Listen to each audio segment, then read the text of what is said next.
Hello, we are back with the first match of the final stage of the YMCA Cameo Friendship Tournament. And this is a match in the loser bracket. This is the first one that's being played now, or has been played. I'm watching a replay again. So this is like the lower ranked players from Group A versus a lower ranked team from Group B. Nice, already connection problems. So we have Gigas and Yeswurst.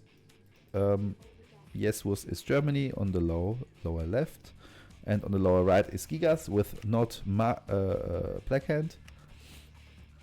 He picked not China, so he didn't want to play China, and he got Blackhand. I think normally I'm not such a big fan of Blackhand, but on this map, which has a bit less resource and rushing is better and stuff, Blackhand is a crazy good faction. I think it's not good in the late game in my opinion, but it's really good in rushing and pushing in the early and mid game. It looks like Sovet and TeaCommissar are playing France and Market. So TeaCommissar is also not, but with Market. And we have an allied player, France Sovet. He's already going for Scout Infantry. I think that's something you should always do, or get Jeep, also an option. Depends on your game plan. You get a lot of vision with the Jeep because it's so fast. But the light infantry does not delay your harvester production. So that's always a trade-off if you want to build a vehicle or get more economy and scout with the slower guys. But I think it's also fine, whatever you do. There's a lot of scout tanks already by Sovet. I think that's a good decision on this map. You could easily take out a harvester or two and get a big advantage by going like 10 scout tanks. Why not? But his economy is I guess his earnings are just down there like crazy, so it's really important now to make some use of your units, otherwise the opponent will just pull away with the economy.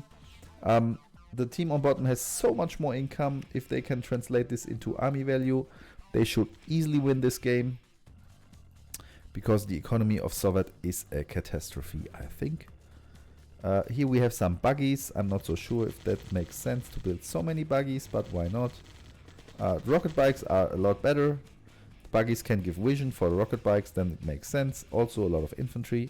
The red player has prism tanks. That's actually a good answer as long as he has vision and can fire. Here we have another fight. The game is quite active already. The oil derricks are being taken out. So they know already what's coming, what's going. There's some rocket hail bikes going against the other rocket hail bikes, so both players like the same shit. And I think this is a good fight here, potentially. The prism tank will be devastating for the infantry, but the rocket bikes might be devastating for the prism tank, and he goes down. No, he escapes really good.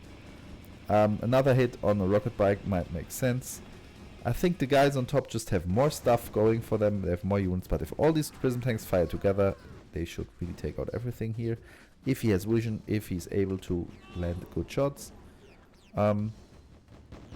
Yeah, the other oil derrick goes down. So they guys have the oil derricks, they have lost theirs.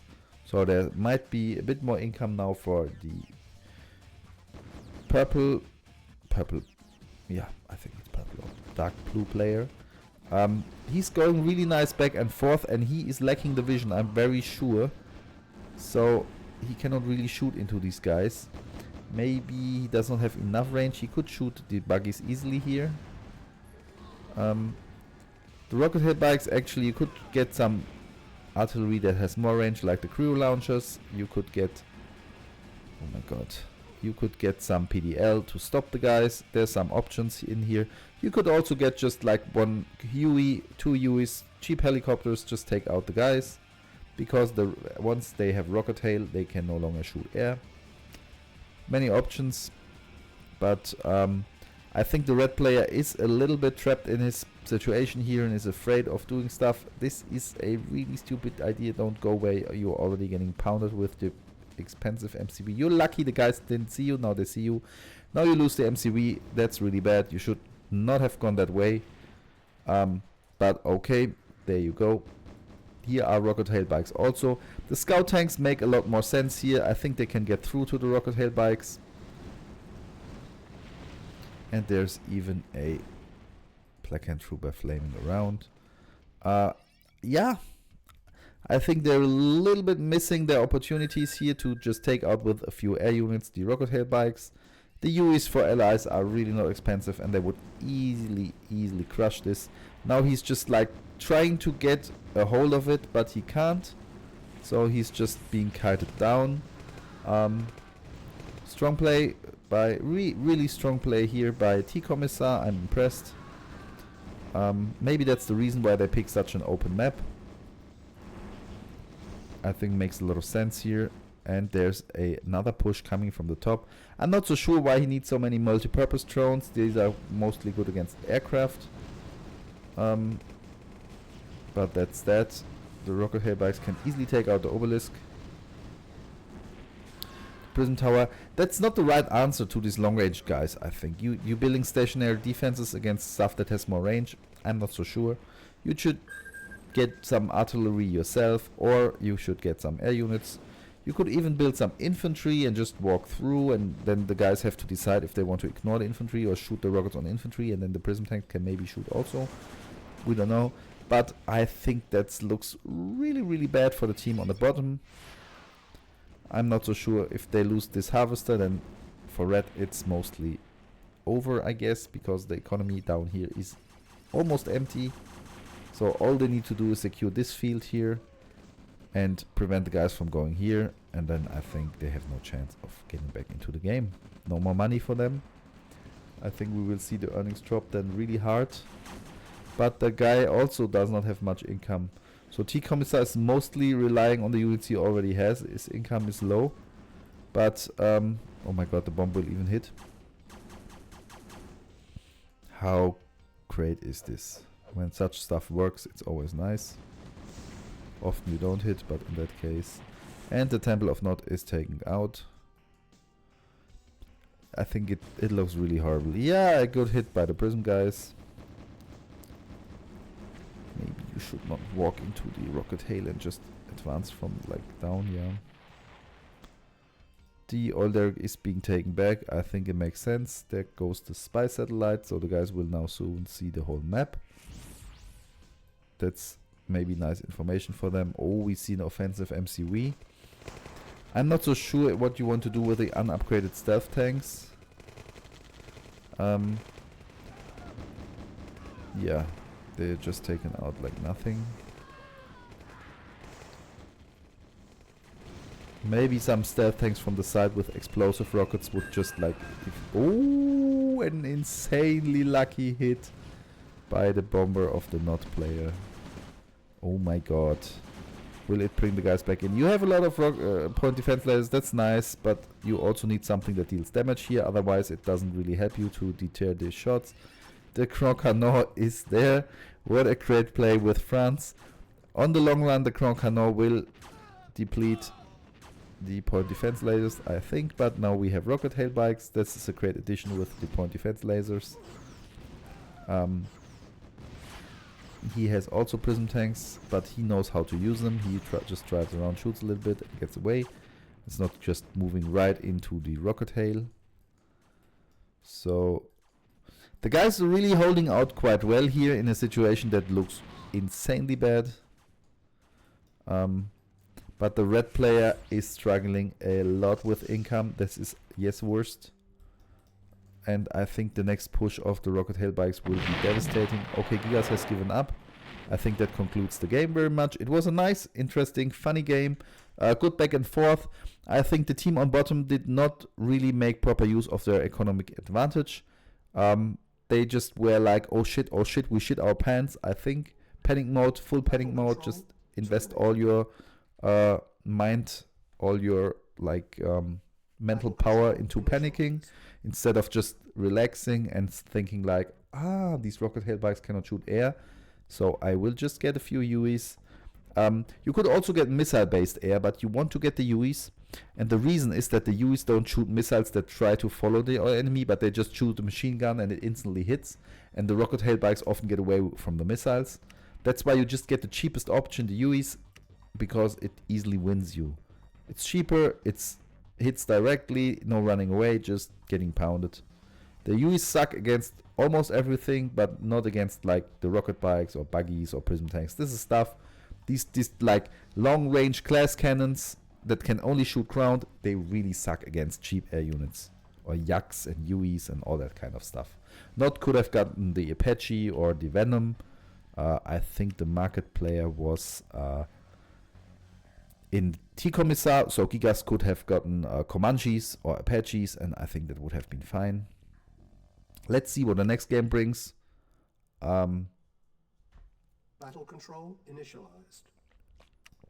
So in this map, I think Yeswurst and Gigas would be even more able to play out their economic advantage. If they still manage to get it. So let's look at the earnings directly. Just speed up the early game. Like, okay, the guys are scouting a bit. That's really good.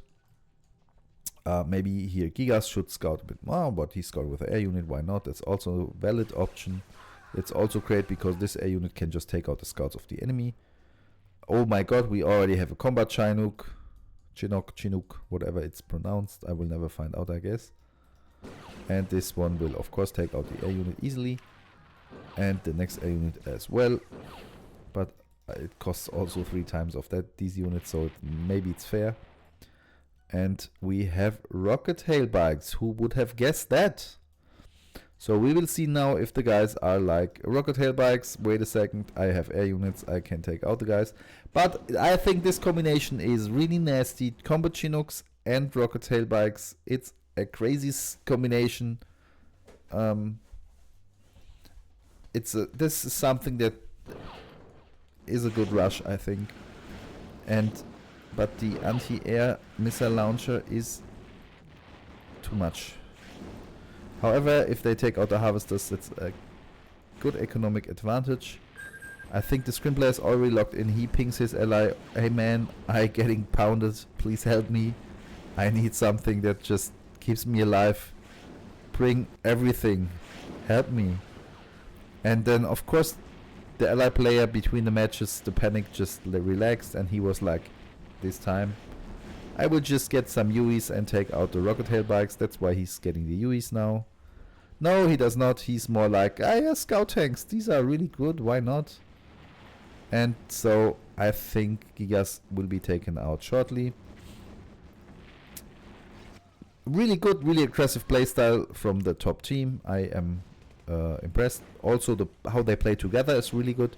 The combat Chinooks now clear up the scout tanks that are absolutely hopeless against this.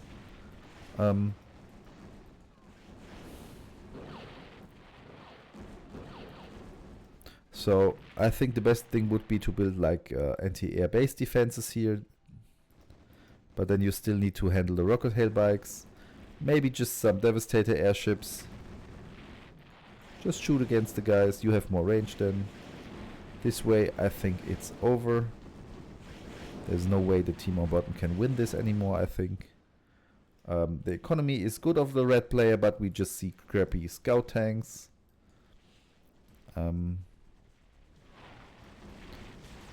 So I think this is over. Gigas is mostly out of the game. He did not build anything here. I don't know why he's building the scout tanks for real.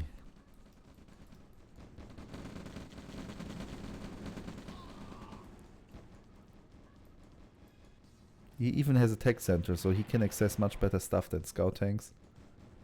I mean, it's okay if he has only rocket tail bikes, you can go scout tanks, but combat Chinooks just mob up your scout tanks like nothing. And that's just what we see now, but he doesn't even care. He's just like, no, man, let me take out this crap. Oh my god. I think this is there's no chance for the red player anymore. He cannot win this. Okay, they have PDL now, that's a different story. So with some PDL, the scout tanks are a great support against these units, but you still need something that wins the match. It's definitely not prison tanks because they just suck balls against air.